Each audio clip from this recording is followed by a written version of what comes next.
Van harte welkom allemaal bij de kick-off van de Rotterdam Architectuur Maand 2019, de 4e editie.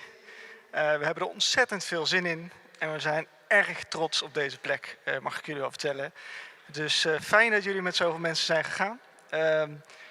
Ik geloof 1350 mensen al in 1 week die wilden graag komen. Dus we zijn blij met de belangstelling en we hopen ook dat die de komende 3,5 week doorzet. En dat hier wat ons betreft duizenden Rotterdammers binnenkomen, leren over de stad en met elkaar het gesprek voeren daarover. En dan switch ik graag naar Engels, om even zo te zeggen. I'll switch to English. So welcome everybody. On behalf of our team, my name is Bas van der Pol. I work for Eran as director, and together with my colleague Barbara and our team, we've prepared a program for you for the last 3.5 weeks, together with many partners, who I'm going to introduce to you all. I'm going to do my best. I have 5 minutes, so I'll give my best. I hope everybody is comfortable. While looking around, is the seating okay?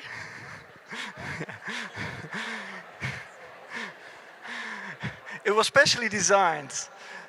It was a creative process that lasted 1 weekend, and we had only 2 weeks to finish up, and I'll tell you about it in a few minutes. So welcome to our guests, Eran, Chen from New York, ODA architects working on this building, transformation of Post. Invited here to share his experiences as a New York-based architect traveling back and forth to Rotterdam. We hope to learn from your personal stories and your view on the craft of architecture as well. And welcome to Kees Kaan, well-respected Rotterdam-based architect. Thanks for coming. We will invite you both to join each other in conversation about architecture, about this city, about this development and your collaboration. So thank you for coming, and we've asked Kees to finish up with what we now call an opening statement for the Rotterdam Architecture Month, because we're going to close it as well in the final weekend, which is the yearly Architecture Day produced by OMI, among other things they do this month. And we're going to finish by a sharp debate, by popular demand, so we'll do that. Just in short, to give you a feel for the Rotterdam Architecture Month, what we're going to do. What we're going to do here, it's what we've called the Post Podium, and who to thank. I shouldn't forget that. So, first about the Architecture Month. We started 4 years ago in a collaboration with Rotterdam Festivals and Rotterdam partners in kind of a basic way. We thought, well, there's great initiatives, there's great festivals. We've got the Architecture Day, which is the most successful in the Netherlands. We're quite proud of that.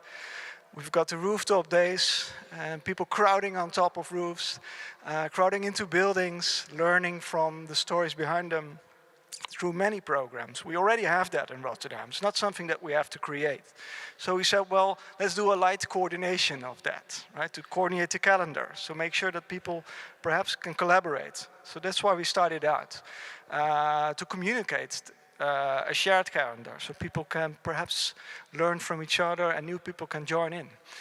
And in the end, our ambition was to invite new people in, new partners, to co-program the Architecture Month with us. So this was the first phase. We did it for 3 years, but we felt it was necessary for us and for everybody involved to move to a next phase. You could say Rotterdam, and I think it's still in the city's vision, that architecture and cultural heritage is a power for the transformation of the city.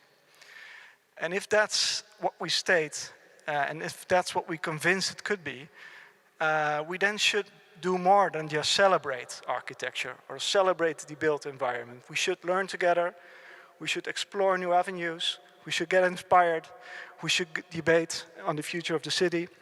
And we felt that the Architecture Month needed a more solid podium to do that, to invite people in, to meet each other, to converse and to learn, and also to showcase new ideas. So this is why we searched out a place what would be fitting this ambition we share with Rotterdam Festivals and Rotterdam partners. And we felt we should search for a spot which is in between the public and the private, because that's where architecture is made nowadays. Should be a space to invite in, to open up, and also to search for relationships between those two, the public and the private. So we're very happy and actually thankful as well for Omdam Group, who's now owner of this building, this beautiful, majestic Rotterdam piece of cultural heritage, to open up, to say welcome, to have the ambition and share the ambition to open up this building again for the city in a few years, and to have us and all our partners test this ambition and invite the people of Rotterdam to come in. So, Eran, thank you for opening the door, for giving us the key for 4 weeks. We agreed on which terms. We'll be making sure that we don't cut out any tiles. We don't drill in the floor. We don't have people getting lost in the building and falling down steps. We'll make sure it's safe and it's fun. And this is what we're going to do. So thank you. I think what the most important thing I should mention opening the Architecture Month, as I'm doing now, is to say that it's a massive collaboration. So it's people initiating big festivals. I already mentioned the yearly Day of Architecture. OMI is organizing, and it's at the end of the program. Actually, it is the 15th and the 16th of June. Opening up 4 areas in Rotterdam, 4 urban areas, opening up all the buildings, good guides, learning about the stories behind the building. So it's a very interesting program as well this year.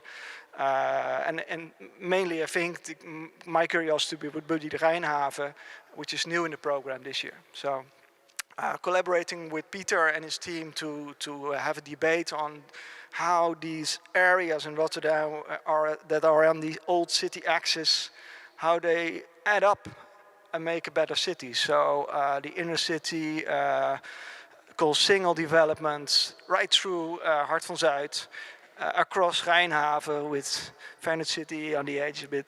How does this add up to a better city? So we're going to explore that through the program.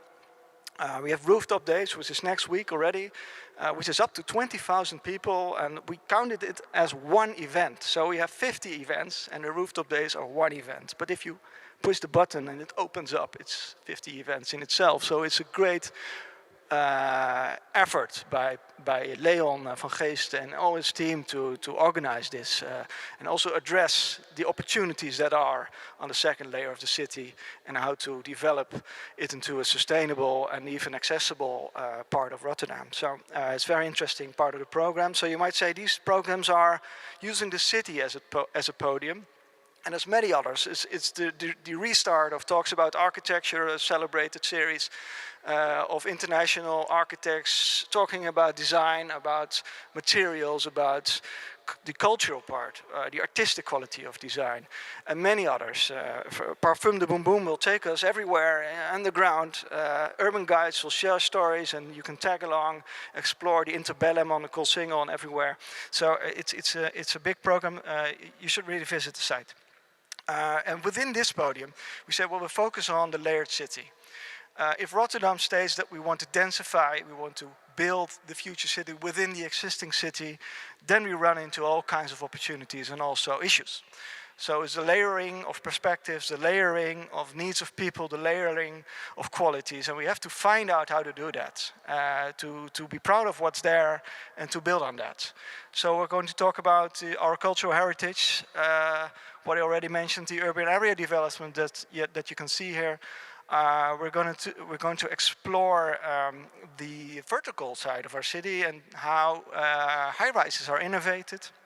And of course, we're going to explore how, well, the everyday living environment is improving, is in gaining quality, and how architects take up their role in that. So, okay, up to the thanking part. I have to start with all the partners. I didn't mention all the names, but it's from the Fair Film Festival to OMI, Urban Guides, it's the Rotterdam Late Night Talk Show, it's 35 parties. So I think it's a great story of Rotterdam for all them to come together in this period. It's our co-initiators, Rotterdam Festivals and Rotterdam Partners, of course. It's Omi and Peter's team. We have been working with them tirelessly the past few weeks to get this done here.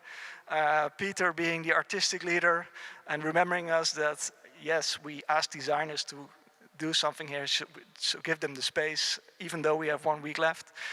So thank you, Peter, for reminding us. I have to thank Studio 1 op 1, who designed the installation that you are all a part of now. Just to give you a feel, the density of the crutches is related to the areas depicted behind you. And then the height of the crutches symbolizes the differences in income levels in these different areas of the cities. So if you sit low, be aware, and I think it's an important story, they symbolize people living below the poverty standard. So we can talk about architecture, we should be aware. And I think it's a great find by Studio 1 op 1 to address this and to ask questions to our program as well. So I have to thank the team of people working here. Carpenters, electricians, and our Jolanda van Dinteren powering all people to finish on time this afternoon, actually. So thank you, team, everybody. And the city of Rotterdam. It was quite interesting to see many of the urban designers actually transforming into model builders to create all these models here. And so thank you, Arjen Knoester, and your team for the effort. And we invite you in to collaborate and to be a part of the debates as well. But I'm sure you are, as you have been always. So, okay. To sum up the introduction and now moving on. Eran, you've traveled all the way from New York, and then you went to London, and then you went to Paris, and then you went to Amsterdam, and you are just in time today here, and you're going to stay with us for a few days. 2 days, and then you're going to fly back. So, as you said, we have this well, rather small Dutch, post for you to lean into after all this traveling. And our question to you is, in 30 minutes, tell your personal story, share with us your perspective on the craft, and help us understand this transformation. So, without further ado, I would like to invite you, Eran, to take us along into your story. Ladies and gentlemen, Eran Chen.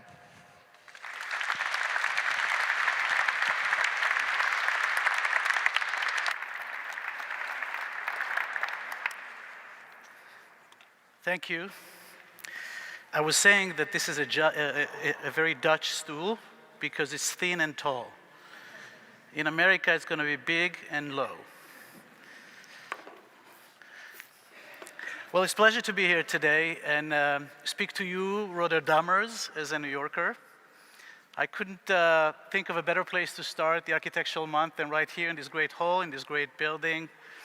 You know, I spent about 2 years of my time being here, walking, sketching, dreaming this place, so clearly I think this is the right choice. Before I start, I want to thank the Omnaam Group for allowing us to be here and to use it, but more importantly, for being such a great partner in sort of propelling this project forward.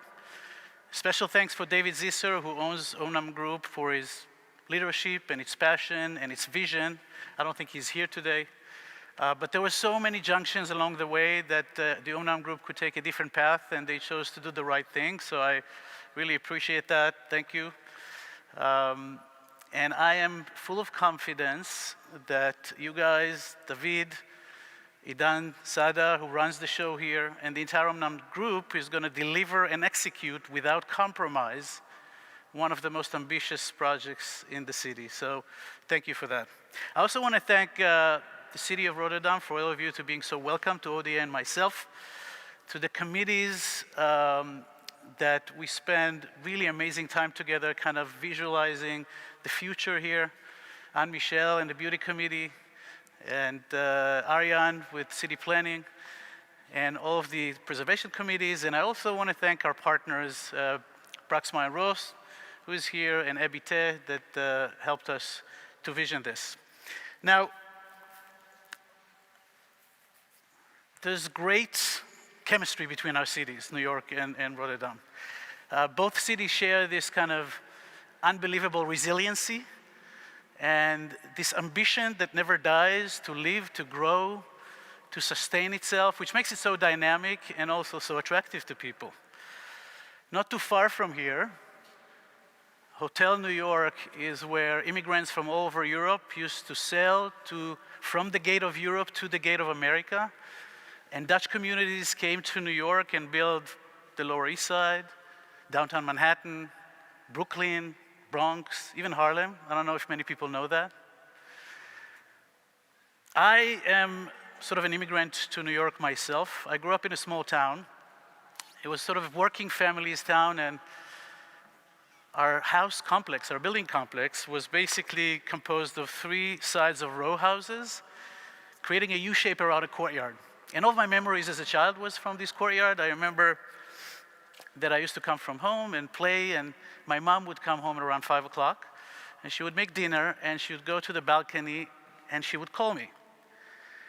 But instead of calling my name, she used to whistle.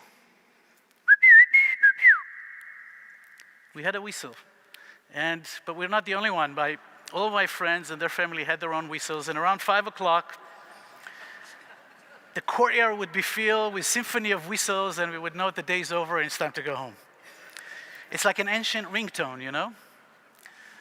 So it's quite different that my children's experience in New York. You know, I live on the Upper West Side in New York. Wife, 3 kids, and a dog, Boo.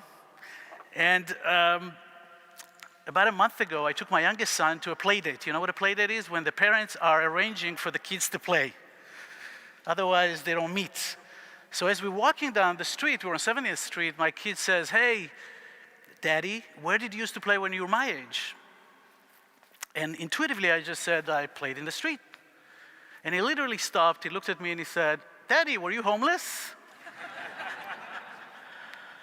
So there's quite difference of perception here. My childhood narrative and the way that it's unfolded really imprinted on my consciousness, and I think my trajectory as an architect. And so I came to New York about 20 years ago. And in my head, I had all these stories that I read of Jane Jacobs talking about communities of the village in Harlem and the big struggle forces between the life of the community and Robert Moses, who kind of paved all of these highways. And I pictured in my head things that we all recognize here, right? Depicting the life in the building as it unfolds to the street, almost naturally. Through the windows, through the stoop, through the retail. So the life in the street used to be kind of vibrant, diverse, but yet it was communal and very personal and private. Well, 20 years ago when I came, a lot of it was gone already, and now, as you know, as the city continues to densify, we lost a lot of those qualities. But I still believe, deep in my heart, that the quality of life in city is directly dependent on the relationship between our intimate life within the buildings and our communal spaces that relates to them. And once this relationship starts to vanish, New York City, we might end up building a series of cities that are nothing but accumulation of individuals living in, solitary cubes. And so I think that we need to always think that as we develop cities, and by the way, density is extremely important. As we develop density, we continue and develop the public realm. And we continue and find new innovative ways, not just at the street level, but at the building level. I opened my office ODA 12 years ago, and it was a bit of an American story. I started a very small studio apartment on the Upper West Side, and we always seeked for ideas by which we can address elements of community scale and context. We used to do, many years ago, these diagrams that shows the expansion of the building. We called it the breathing room of a building. To what degree a building could shrink and extract within the zoning regulations to expand the architectural qualities and the life within buildings. This led to many, many buildings that we've built. To date, we've built about 50 buildings only in New York. But all of them really seek to address elements of sort of untackling the elements of change of cities as it becomes much more densified. So we call it Unboxing the City. And what I'd like to do today, very quickly, is share with you 5 lessons we learned in this process. So we like to say that a tower is a neighborhood. And as you know, we design today and build buildings that have so many people in them that they can constitute a neighborhood. What I mean by that, think about a tower with 2,000 people, for example. That's pretty common in big cities. This amount of people that shares a territory, in this case a vertical one, justifies urban amenities that relates to it. It justifies a local school, a kindergarten, a coffee shop, right? A dog run, a little playground. So if we're thinking of a typical neighborhood, low-rise neighborhood, maybe there's many like this in Rotterdam, that has all of these amenities, they provide for some sort of a democratic way of circulating, right? We can choose our way home. Now think about the same amount of people going into a vertical tower. The circulation in a vertical tower is dictated by the elevator, and it's always a dead-end circulation. And in addition, all of the urban amenities that we had are not part of that story most of the time. So when we've been asked to design a big tower in San Francisco, what you see here is Market Street. You know Market Street? It goes all the way through San Francisco to the water, and Venice Street that crosses it. At the foreground on 2 sides, there are low-rise neighborhoods, and in the middle, there's area that the city wants to gentrify. It's basically garages and industrials. And they asked us to build 1,200 apartments in one building. Now, we had this crazy dilemma. Next door to us, 2,000 people, which is 1,200 apartments more or less, live in this neighborhood, and we're going to do it here. This is pretty sad. Can we flip the idea of the neighborhood 90 degrees and actually build a vertical building that includes all of these amenities in it? And so what we've done is used the urban amenities to connect 2 separate elevator cores and avoid dead end. So there's always a circulation and a matter of choice. Essentially, it was a big deal for the city because it really signifies a new area that is coming up. And we talked about the fact that it looks like Twin Peaks over the Golden Gate Bridge. But what's important really is that the building creates templates for all of these activities to survive, and perhaps for a more democratic communal way to live within the building itself. Now, you've probably seen those cylinder towers in New York City. This is crazy. These are a building that has 1 apartment per floor, and they go vertically. And in these cases, there's no much where to go, but up. But in New York City, you can go as high as you'd like. So we thought, what would we do if we can stretch the building beyond its program, creating literally gaps in the building? And in those gaps, we're going to have communal and private gardens that are very similar to backyard and front yard, but they're up yard and down yard. And so I love this because on the left side, you have Chrysler building, this beautiful sort of Art Deco expression of corporate power. And then you've got the UN building, which is very monolith. And then perhaps there's going to be a new expression of vertical housing. In LA, we're designing the tallest residential tower in downtown LA. And it's kind of funny for a city that it's all about flat and cars. But the city recognized that people are urging for downtown living without cars, to be accessible to things. And what we've done is we've basically created a communal house that was designed separately than the tower and elevated up to the middle of the building, so everybody in the building can share these amenities equally, the views to the city, and also it becomes this iconic element that connects everyone. And very similarly, this is downtown Seattle. Now, I don't know if you know, Seattle is a city that prides itself by being connected to nature. But more and more people want to live downtown. And so we said, can we create a communal garden at the middle of the building? It's about 1,500 square meters large. It's about 20 meters tall. And what's unique about this is it frames all of these beautiful natural elements around the city, Mount Rainier, Mount St. Helens, the Puget Sound. And essentially, it's the only garden in the city that has those views. And you recognize downtown Manhattan, as a lot of residential developments are coming in. I'm going to skip that and move on. Public realm is more than a street. So let's think of an extreme case of a tower, right? A tower condenses a lot of people in a very small footprint. That's basically the definition of a tower. Now, by the time you have a core, and then you have a lobby, and then you have a back of the house, and then you have parking, there's really not much space else left in the bottom of the tower. So now let's envision a street that has many towers. Okay? What do you get? You get streets that have huge amount of traffic, people walking back and forth all the time, but very little space for community engagement. So we started searching what can be done, and in our office, we're in a search consistently of the gaps, the voids, the little parking lot that is unutilized. Every little space that is underutilized at the street, we want to use, we want to design, we want to nurture, which kind of links to what the solution that we've done here, which we'll talk about a little later. If you know Midtown Manhattan, as a tourist, it's really great. You come in, all of these people in the street, New York. But the reality is that it's a sea of people walking. You can't even stop, otherwise you're going to be smashed.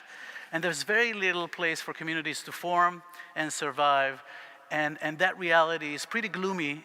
And I think the city is in a state of crisis because of that. So I think what we need to think about, and a city like Rotterdam, I bless the opportunity to discuss that, has a chance to expand the streets and not just rely on that public space before it's too late, because it's much harder to fix it later. So in our search at ODA, we search for spaces like this, and we discover something amazing. 30% of the open space in Manhattan is where? Inside courtyards of the city block. So New York City has these city blocks that are long, but inside every block there's this. You don't even know that if you walk in the street. What this is a series of privately owned little courts. Most of the time they're used for mechanical systems, storages, and garbage. In Europe, this would be a communal or public space. In New York, this is private, and it's 30% of the open space of the city. We thought, what if we could use that space as an extension of the public realm? And so when we got the opportunity, we designed a building in Bushwick. Bushwick is a neighborhood in Brooklyn.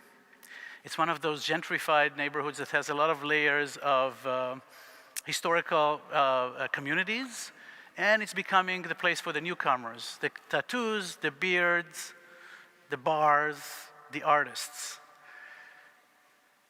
And how do you bring into such a fragmented scale such a big building? This is 1,200 apartments, 1.2 million square foot of mixed use. And we thought of the idea of the courtyards. What if we can take the New York City block and we overlap this with the idea of the little streets and the little courtyards that occurs in Europe, create the democracy of movement?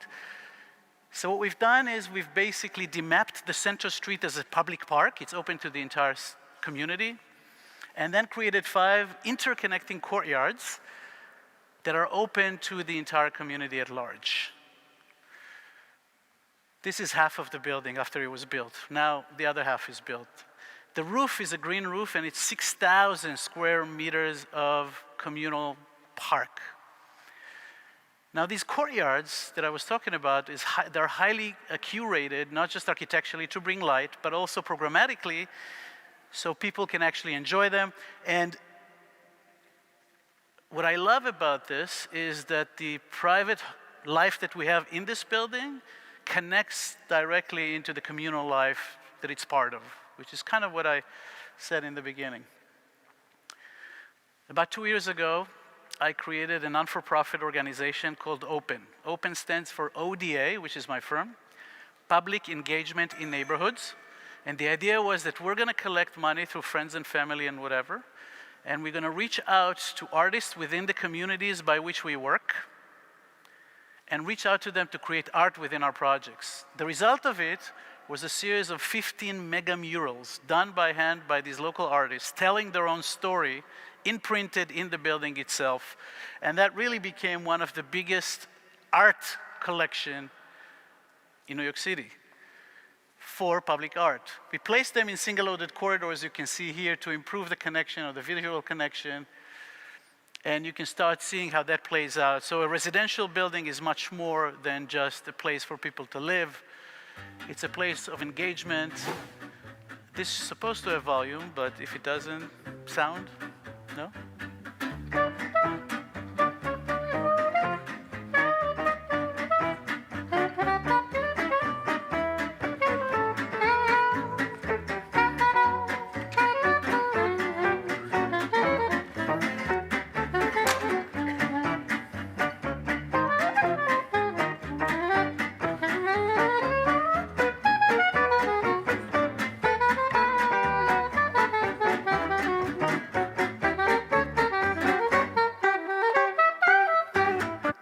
All of the actors, by the way, are ODA employees.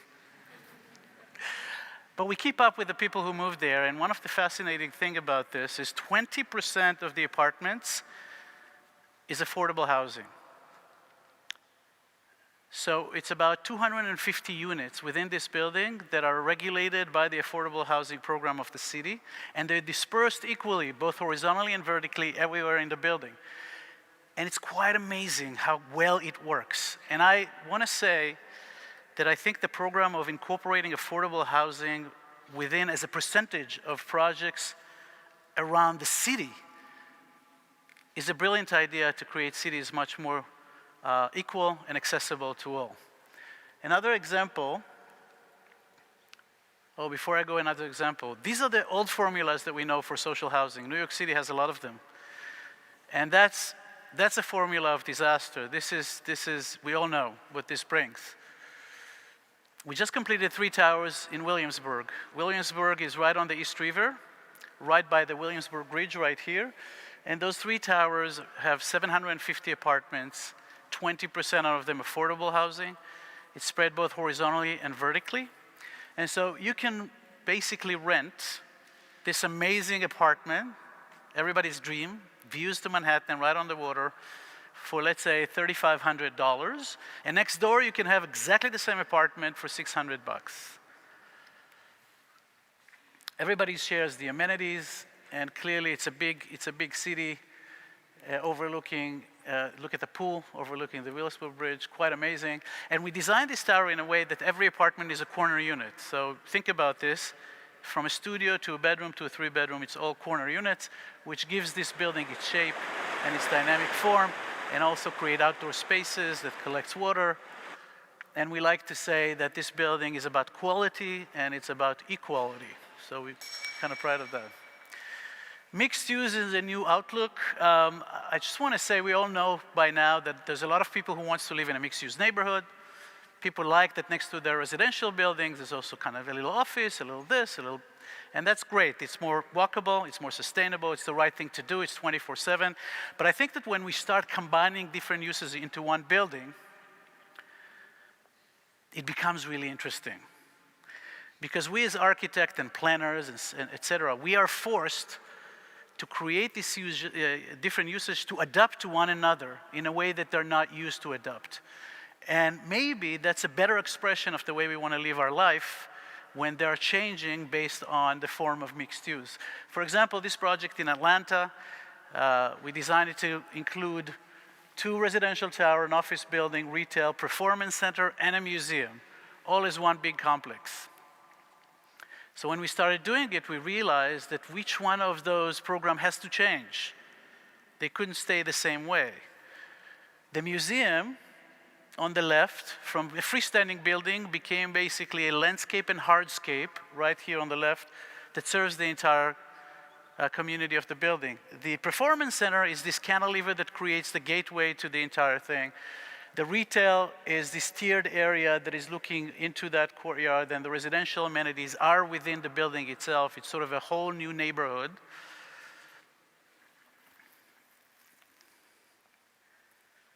And all of it is surrounding a civic space. privately owned civic place. It's owned by the owner, but it's given back into the city, so it becomes a new kind of form of gathering. And I want to finish with adaptive reuse, which I think is the new contextual. We can talk for hours about why is important, adaptive reuse is important for the future of our cities, but mainly you have to think about that our culture changes much faster than our building ages. Buildings can stay for 100 years, and we're changing so rapidly within this time. Adaptive reuse is really the future. But as architects, we always talk about what's contextual.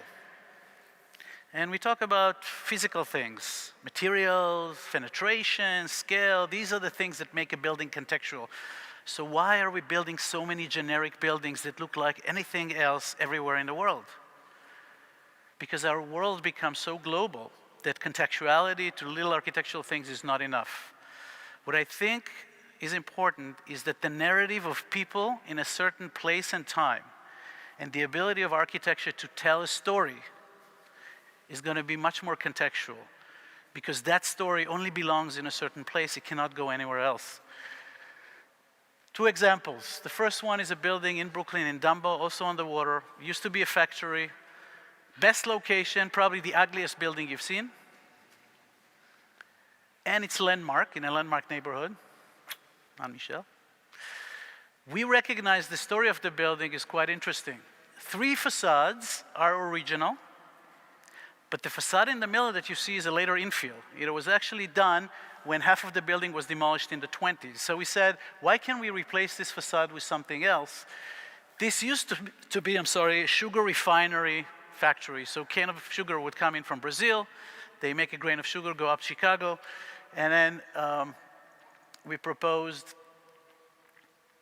a faceted facade that is inspired by the idea of sugar crystal, that tells sort of the story of the history of that building, and that was composed with 3 facades of historical context, and the building is now kind of telling the whole story, not the whole, but part of the story of Dumbo.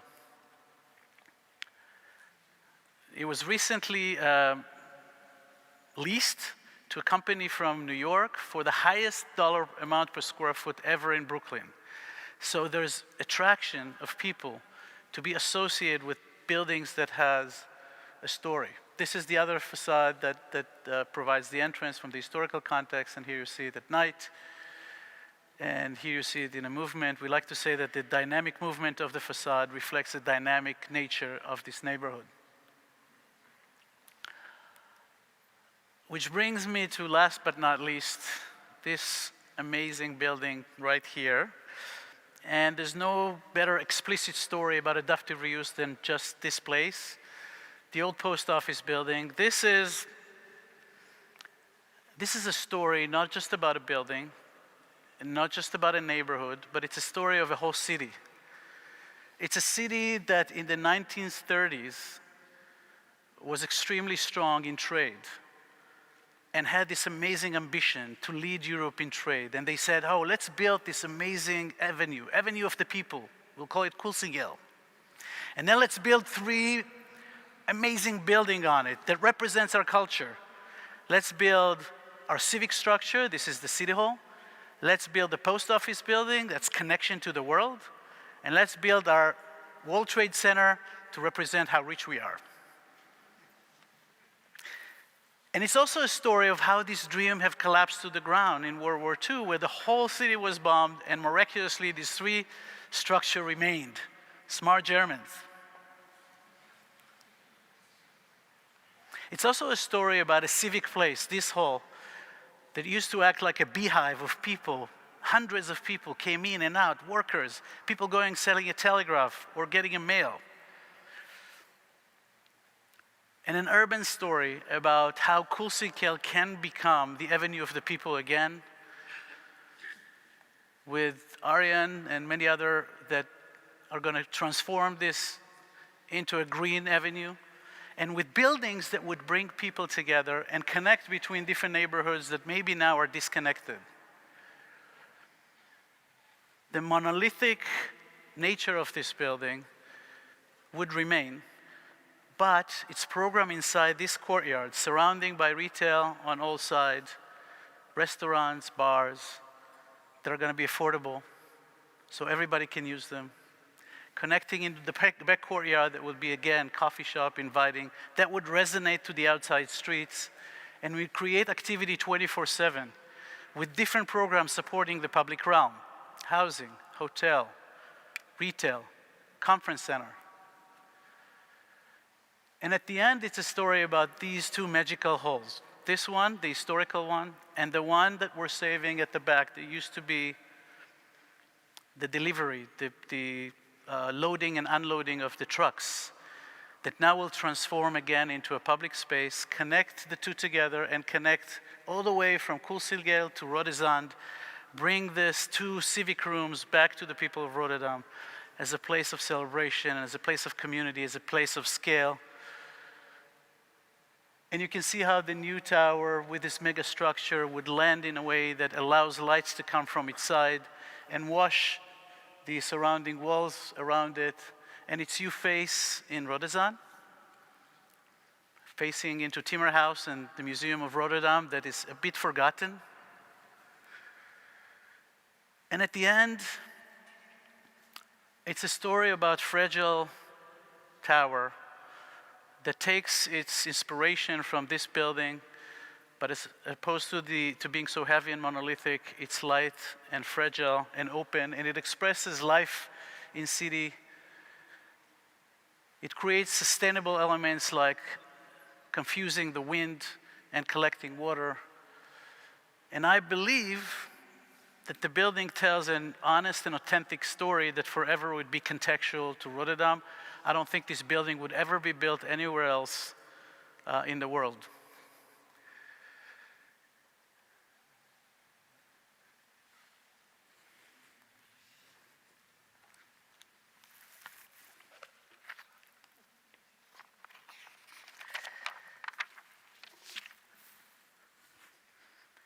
Rotterdam and the new entrance. Stadhooistraat with the entrance to the hotel, right across from the Rose Garden at City Hall. The main entrance where you came from. You'd come to sort of a subdued and dark space and then open up to this amazing hall. The skylights above this thing will replace with a new glass that would shed bright light into the heart of this place. Small-scale retail, not big box, affordable, inviting. And then a connection through right here into the back courtyard, and then from there on outside to Rotterdam.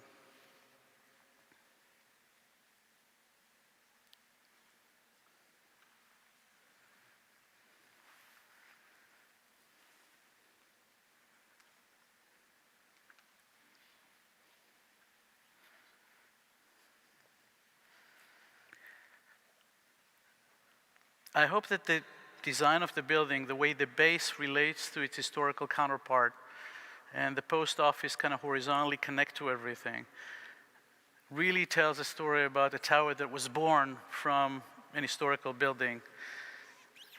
And it would color the sort of the skylight of Rotterdam with a beautiful shimmering light and transparency, and provide outdoor spaces.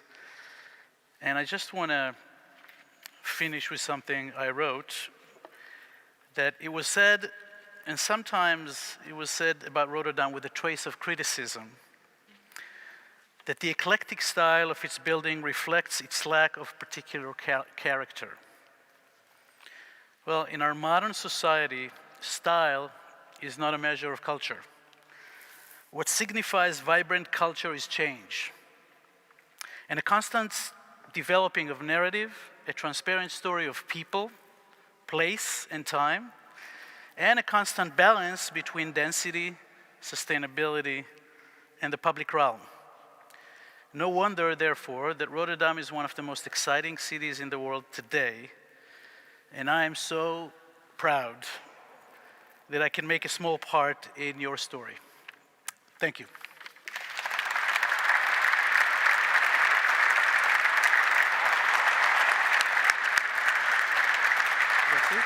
Thank you. Take a seat.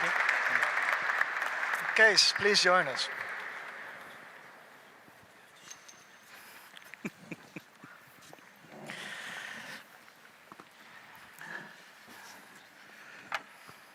So Eran, you end up in the middle after all, right? You end up in the middle after all. I did.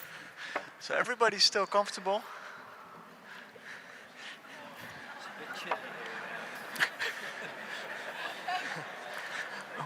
We planned on doing a lecture of 45 extra minutes, but we'll cut it short and talk for 20. Comfort is not the biggest virtue of these chairs. What is, in your opinion?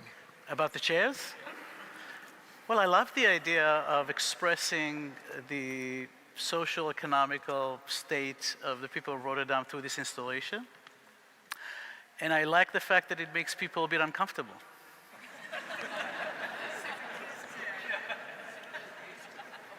What about you, Kees? Well, I must say I was very surprised by the comfort actually. When I sat down, I felt like, oh, it's isolated, you know, it's not that cold. And they're also fixed to the floor, so sort of you don't hear the constant squeaking and cracking of chairs moving when everybody feels a little bit chilly and starts moving around. It's very quiet. So in that sense, it gives a lot of comfort as well. I also want to say that Dutch people are tough people.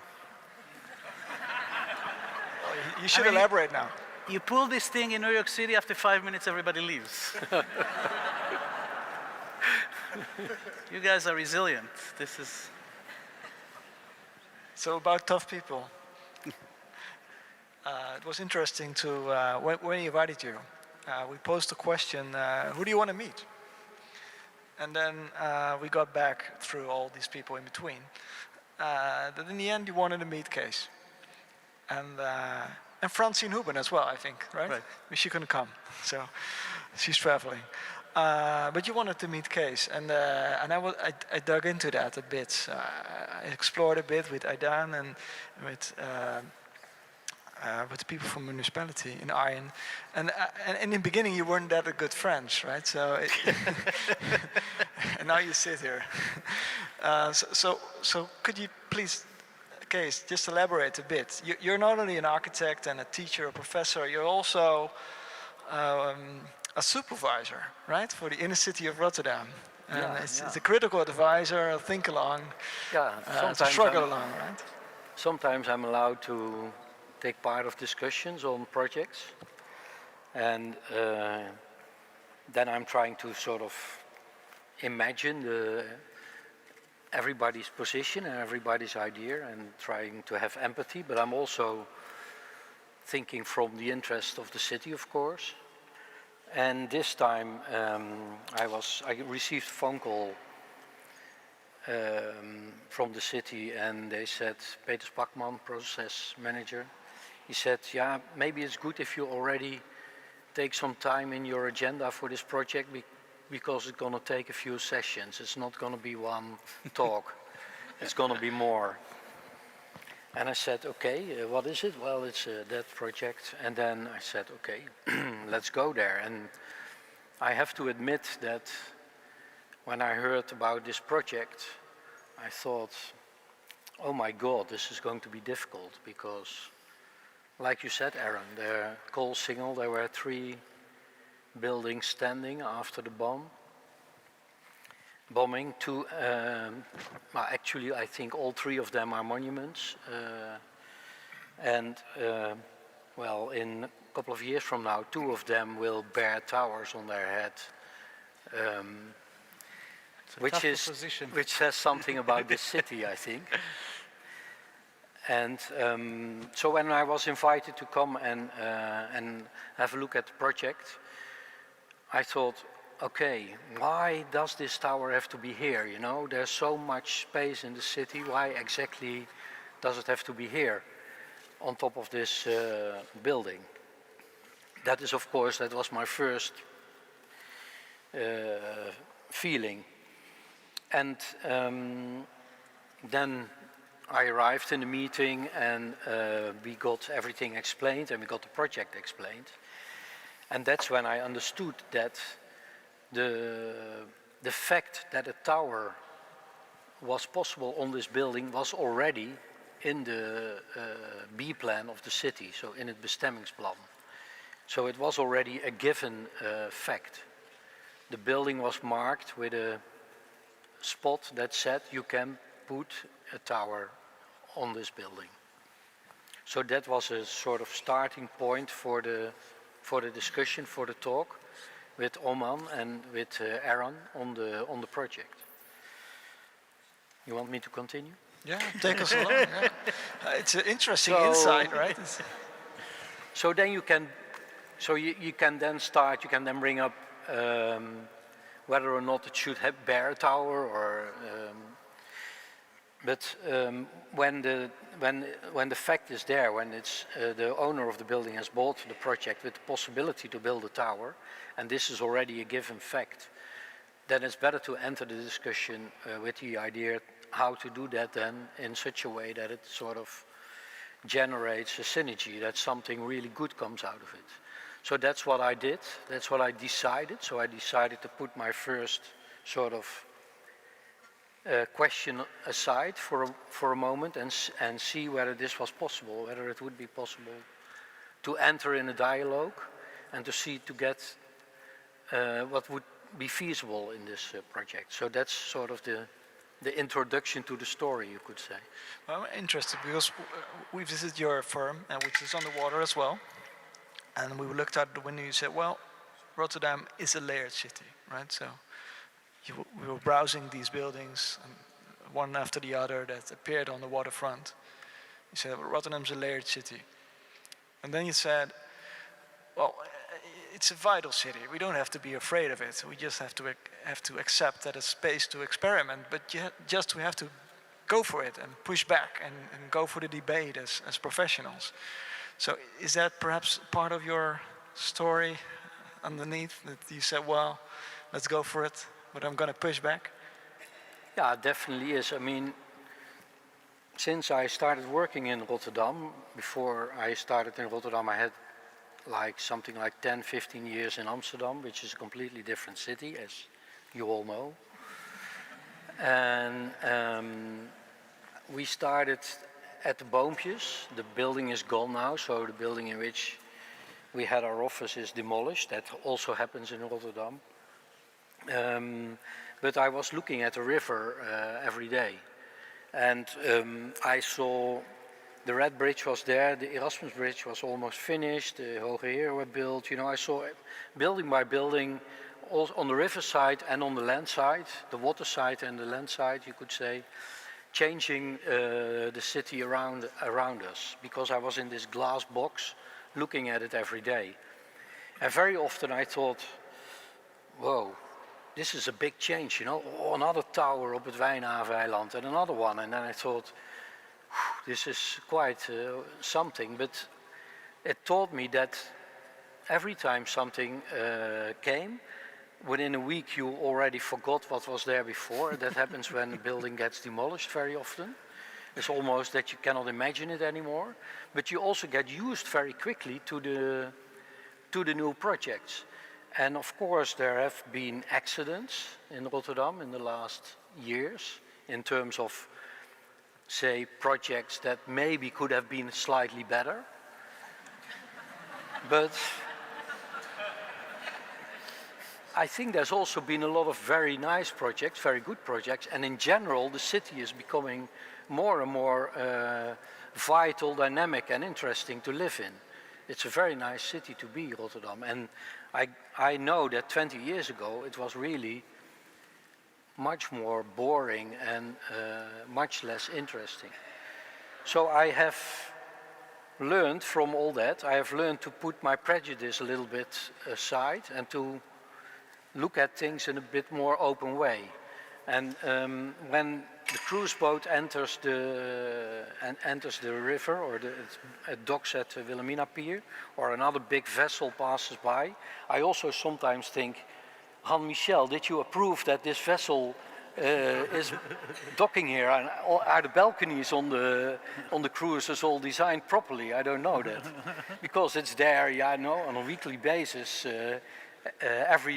every Thursday, the whole day, the AIDA is lying there on the Wilhelmina Pier, or the Rotterdam, or maybe we should also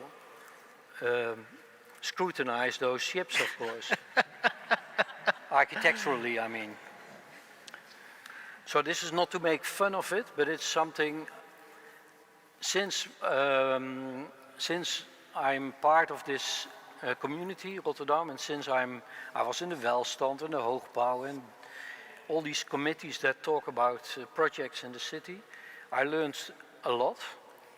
But I also have learned that this dialogue is super important, because my objective has always been not to be, I cannot translate it, sikkeneurig, Cranky. but to try to see what can be. A project is an opportunity. How can we make it work? How can it be as good as possible for Rotterdam? Okay. So if you then in the end up at this point that you say, well, there's happy accidents and there's, well, slightly less happy accidents, and in the end every project's an opportunity, right? But then you put you say, well, the debate is essential, and between the two of you, of course, well, we take it that it has been happening. But what kind of questions would it pose to the craft and to us as a community as well, to make sure that every happy accident makes a better city? What is then asked of us? I'm curious. Now, these are very specific always. I mean, there is always the general position, you could say, that, okay, when a project is done in the city, when a developer or any initiative party does a project in the city, what does it give back? Because it takes a position in the city, it takes space, it sort of occupies a part of the city, part of the city's territory. So how does it contribute to the well of the city in general? By the program, of course, but also the way it connects, the way the climate, the sun, the wind, all these aspects have to be looked at. So if I listen to your presentation, Eran, then it becomes increasingly important when a city densifies, right? Yeah. So why did you make a point of this layering of functions, let's say a mixed use, of programs, but also of affordability? Why did you make a point of it to state that explicitly? Because it's a debate we have in the city, of course. It's developing. You use the word gentrifying. It's becoming a dirty word, maybe even in Rotterdam. So why did you make a point of it to touch upon that? Well, first, if I may, I want to sort of relate to what you said about the cruise ship crossing in front of you, because it just reminded me that this artist Baxi, I don't know if you've heard of this artist Baxi. Now in the Biennale for Art in Venice, he basically drew a series of paintings that makes huge wall that combines together into a cruise ship.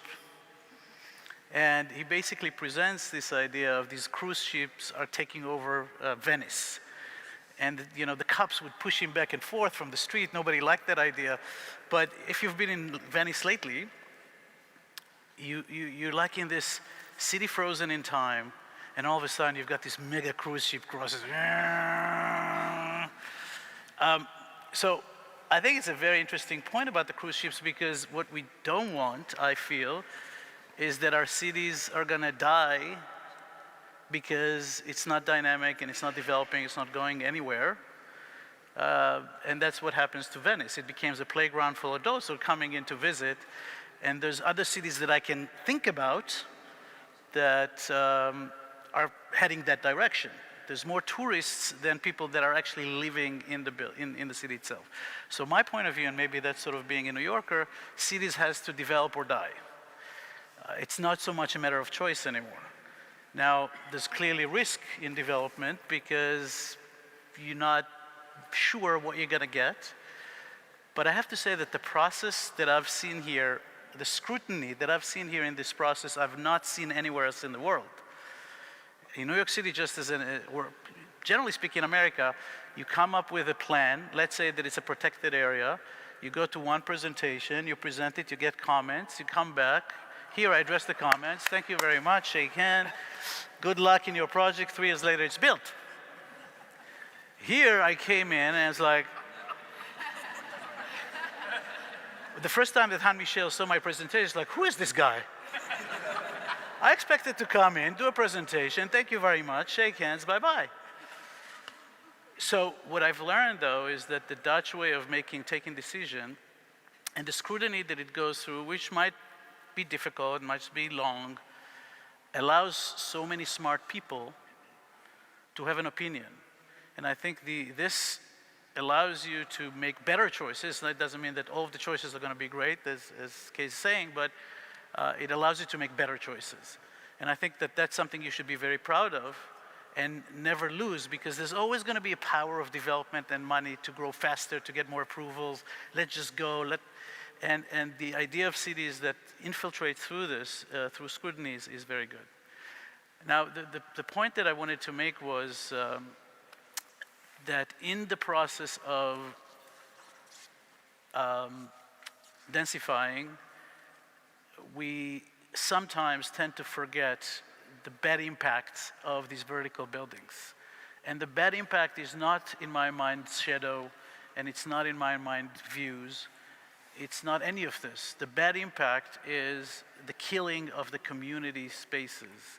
And it's very easy to move from density into anonymity, like nobody knows anybody, it's just basically a city of people running in circles. And working in New York so hardly to try to fix it, I think it's very important to me to send that message here that this is something that I think is very important to consider. Clearly you guys do it anyways.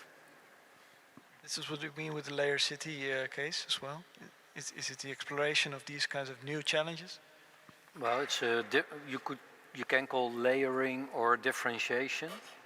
Layering, I also refer to scale and to say the layers of time. And Rotterdam, of course, because it had an empty center in 1940 and it had to be rebuilt. For a period, it had very few layers in this heart of the city, so it sort of has to catch up with that. It has to go through decennia to sort of get back to this level where you get this complexity and it becomes more lively and layered. And that's not only in terms of, say, buildings and size of buildings and scale, but also in terms of program. Rotterdam is still working very hard to get more people to live in the city center.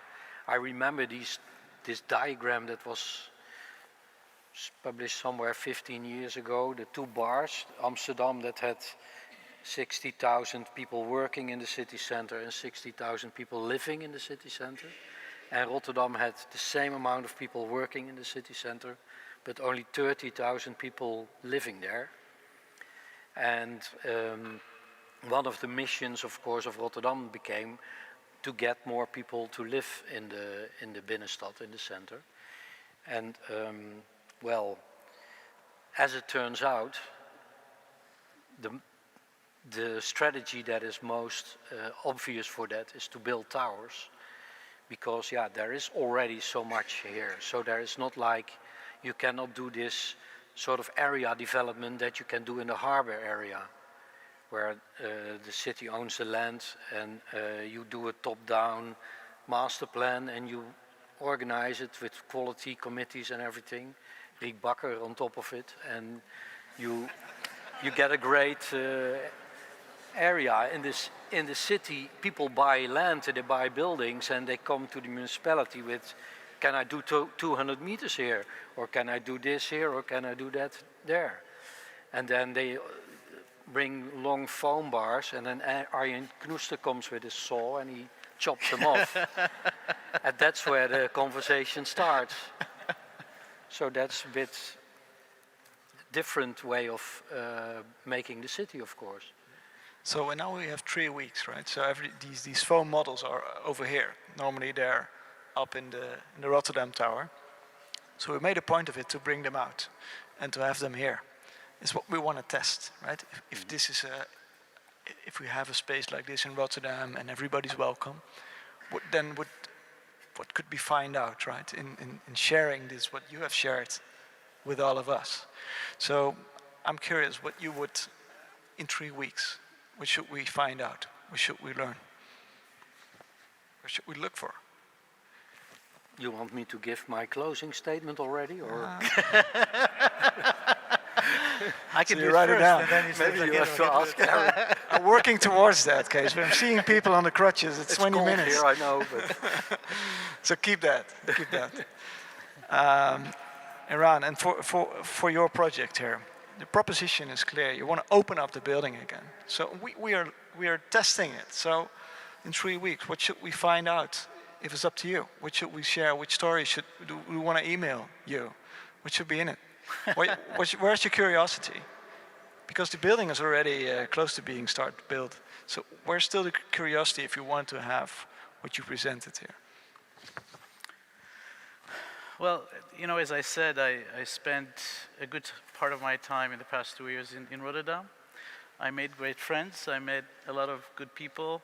I fell in love with this place because I think there's not many cities around the world that has this level of opportunity that this city has at this junction of time. And the reason is because Rotterdam becoming more and more a cultural center again, not only I think in the Netherlands, but also in the perspective of the entire world. And it's a city that has been dynamic already. It's used to being a dynamic city from the war. It's a city that trained itself for, 80 years now? To make brave decisions, to bring great architecture, to try new things for 80 years. And I don't know many cities that have done that in that period of time. So I think that there's a full generation of people here that have trained their brains and their lifestyle to the fact that change is good. And the debate about what is the next step is a usual conversation. Rotterdam now is in the gate of defining its future. And the future is coming very quickly. I mean, the towers, the density, all of this is coming so quickly. In about 20 years, we're going to live you guys are going to live, hopefully I would have an apartment here, in a totally different city. So I think the critical question now is, one, what is it that we want our city to look like? What are the critical aspects that we can't give up on? If it's affordability, is it mixed use, is it the livelihood of the streets? What are these very important topics, and how we as a community of changers, as a community of creators, a community of people that done it for 80 years, how are we going to sort of face the next step? I find it fascinating. I think the involvement of so many people and the care that people have for their city is exceptional. I haven't seen it in other places. More places, the crowd is not that intrigued. So I think that you should take that opportunity collectively as people and really kind of scrutinize and look at yourself in the mirror and say, what is it that we want to become? We'll be doing that. I know. So, thanks. Well, just because all these people are still in the crutches, I'm going to keep it with this closing statement by you, Eran, and invite Kees to share his instead of answering the question. So thank you both for opening the Architecture Month with this conversation. And Kees, perhaps you can push it a bit further and share with us your view that we have asked you to note down. So thank you, Eran. Thank you. Applause, people. All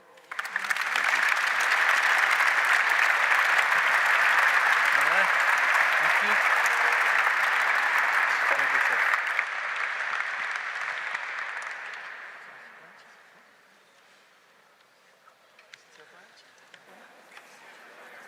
yeah.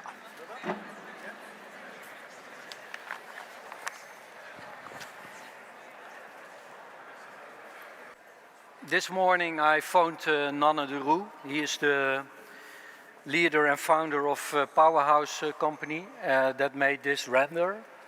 and it appeared on social media a couple of weeks ago. And when Bas asked me to pick a picture for my closing statement, I've been thinking about that, and finally this morning I thought, oh shit, yeah, I have to bring this render because it sort of captures a bit what I want to arrive at the end of this closing statement. So, like said before, Rotterdam has become, or is becoming, a layered city. Well, as a part of that sort of change of the city, I have witnessed with my own eyes, and I've lived here during these changes, and I've been part of the debates and discussions on it. But a part was also, of course, already happening before. But for me, it's really a city where this sort of change is so clearly visible, more than maybe in any other city that we can imagine. Probably it is because what makes Rotterdam different from, say, most European cities at least, but certainly also maybe American cities, is that where most European cities expand from the middle outward, Rotterdam is expanding inward because it had a very empty city center. Of course, there were buildings in the city center, but it was or rebuilt in a very low density. And say all our newest buildings and our newest projects are built right in the middle of the city and not in the harbor or at the southeast or southwest or on the outskirts or around the periphery. Rotterdam has made scale leaps. More or less every 10 years another building gets dwarfed here. So it's not like, yes, we're all also proud of the buildings that become big, but the first building that I saw that really had this dwarfing effect was the Maand flat, this beautiful building next to the Erasmusbrug, that with the arrival of the Erasmusbrug and the Nieuwe Heren, the Hoge Heren, became all of a sudden, from a very proud and tall building, it became really very tiny. But funny enough, it kept its pride, you know, it has this architectural quality, and it's still a very beautiful building, but completely doesn't look like a high building anymore. But of course, in the 50s, it was one of the highest in Rotterdam. The same happened to a building on the other side of the bridge, the Renzo Piano, that was leaning on the leg and seemed to be quite an important building when it was just erected. You had the Renzo Piano KPM building with all these green lights on it. And at the other end of the Wilhelmina Pier there was, of course, Hotel New York, and in between it was still all the existing stuff. But of course, with the construction of the Rotterdam, also Renzo Piano became a dwarf. Also a very nice one, you could say, and now they revitalized the lights on it. It's new, and also the building has had an update, so it can get along again. And this sort of change is going on all the time in Rotterdam, and it makes it very interesting to be a witness of it. We moved from our office building on the Boompjes to Boompjes 55 to Boompjes 255 in the former Nederlandse Bank. This brick building with a nice green roof on top of it. and what is funny is that I still remember meetings in Welstand, where there was a project for a tower hovering over this building. So the Ernst & Young tower, there were two towers. There was the Ernst & Young right next to it, and there was supposed to be another one to come hovering over. That one was killed, luckily enough. And the Nederlandse Bank has been restored, and it's now office space, and it will be one of the few brick buildings left in that area. standing on the riverfront when all the other towers are built.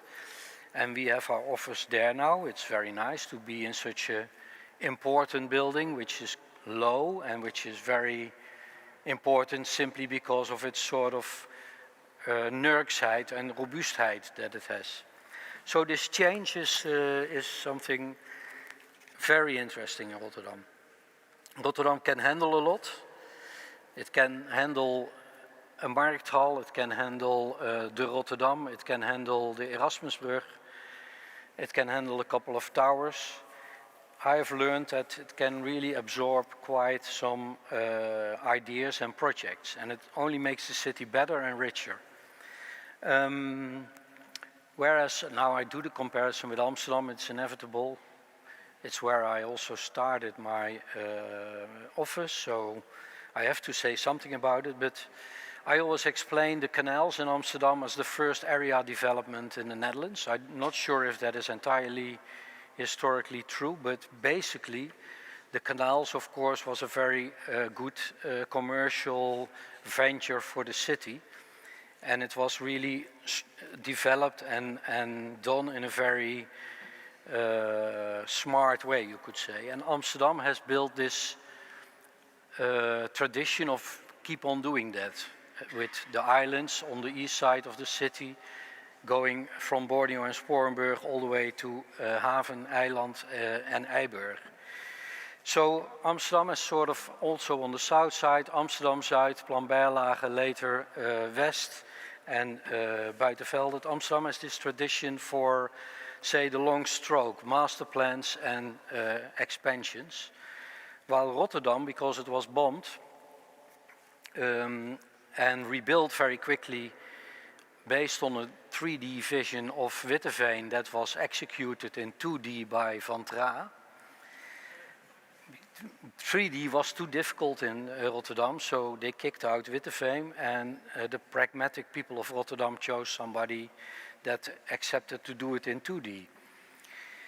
And that's the reason why now we have all this space to do these fantastic projects in the city center, because it's built in such a sort of thin and empty way that there is space enough to make densification. So, but this requires sort of not a master plan or a vision, because that's not possible. It requires strategic interventions. So each project is contributing to it, but it cannot be contained in one vision. And this means that the 3D of Rotterdam is an architectural 3D. It's in 3D of objects that are plugged in this way to empty city center. And that is what makes Rotterdam so special, and that's something you have practically nowhere, I would say, in any European city. But this requires negotiation, and that's why all the projects in Rotterdam are negotiated. This requires supervisors. I'm not the only one that is doing this kind of thing. And it requires trial and error. A lot of trial and a lot of error. And at a certain moment we thought, and we learned, maybe this was like 10 or 15 years ago, that we also had to take in account wind climate, and we had to think a little bit about the sun, and we had to think about the quality of the public space, and we launched the City Lounge program, and Rotterdam Inner City started paying attention to all these things. So as we go along with all these projects and interventions, we also get better at it, getting slowly better at densifying this city. So Rotterdam grows in its heart, and it grows in its empty center. And the weakness it has become its strength. The fact that we had this empty center and it was a bit boring and not so nice has become actually the best quality that Rotterdam has. So it's not the harbor, it's also very good quality, of course, but it's actually the potential it has to innovate in its center. So what is then the innovation? Of course, Amsterdam has innovated a lot in the last decennia with low-rise, high-density projects. So it invented new types of low-rise dwellings, houses without a garden, where people with a bakfiets want to live. In Rotterdam, we still have to find a way how to do that. You know, people with the bakfiets, they still live in Rotterdam West. So how do we get them to the city center? How do we get them to go into these towers and create this kind of ambiance? I live in an apartment building already all the period that I was in Rotterdam. I know, I can speak from my own experience that it is possible to do that with children. You don't have to live in Rotterdam West. It is possible to live in an apartment building in the city center of Rotterdam. But it requires to challenge the mindset, but it also maybe requires us to think, after now we know how to make high buildings, and we know how to get the public space in order, now we have to start thinking how we can live in these high buildings. And not live only with couples that are retired or divorced, but also with our families before we divorce.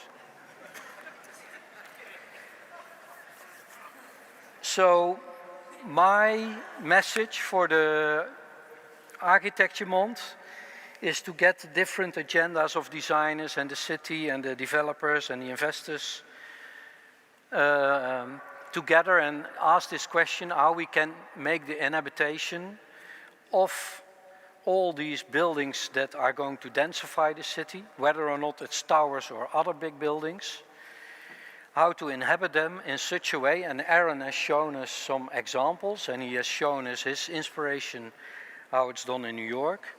It is about community, it is about sharing spaces. It's not only about making efficient towers with small apartments in it, but it's also about collective amenities. It's about finding maybe new types, new buildings, building types to do this. And I want to give one small hint. Arjen said that it was not such a bad idea when I tested it on him. I always like to make little calculations, little summages. And, well, of course, it's obvious that when you build towers, you have less public space needed to serve them, you know. An average street takes about 40 square meters per unit, per house, in public space, just for the cars and to reach it. When you are in a building, part of this, what is normally outside on the street, the public space, goes into the building because the elevators and the corridors are the route to your private apartment.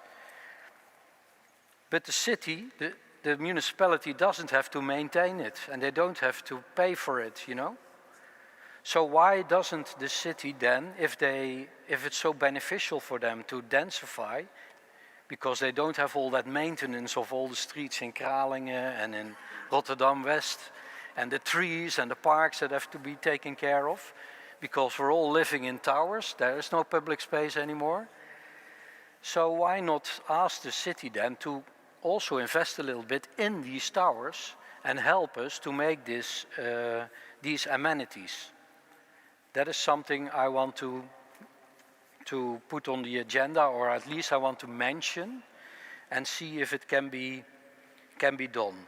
Maybe the maintenance or the saving on maintenance of public space, maybe the net present value can be calculated. We're doing a lot of DBFMO projects at the moment. And I learned that if you calculate the net present value of the window cleaning, or if you can even use natural stone in a building, it's cheaper if you calculate all the maintenance than plaster. That I learned from a contractor. So if you apply this to the city, maybe we can arrive at different business models, and it maybe opens up the possibility not only to make towers for pensionados and divorced people, but make towers for everybody. Great statement. Thank you.